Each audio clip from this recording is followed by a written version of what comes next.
যে কোনো ধর্ম অবলম্বন, সেটা খ্রিস্টান হোক, হিন্দু হোক, মুসলিম হোক, জৈন হোক, প্রত্যেকটা ধর্মের কোনোদিন দেখেছেন প্রত্যেকটা জায়গায় গেলে আমাদের সঙ্গীত শোনা যায়? হ্যাঁ আপনি গুরুদুয়ারা যাবেন, কি শুনবেন? আরে আল্লাহ, এই যে ভজন। এইগুলো তো টানগুলো দিচ্ছে। এগুলো কি? এগুলো তো সঙ্গীতই।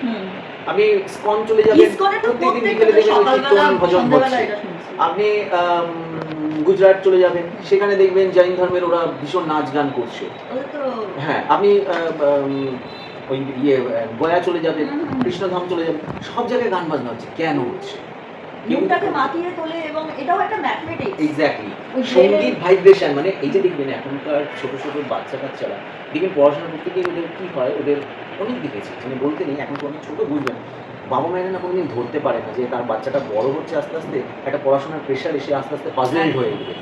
দেখবেন এই কারণে সুইসাইডাল অ্যাটেম্প অনেক বেড়ে গেছে, বেড়ে গেছে অনেক বেড়ে গেছে। স্পেশালি কোটা, একদম, মানে কি হয়, কারণ ওরা শুধু ফোকাস ইন স্টাডি।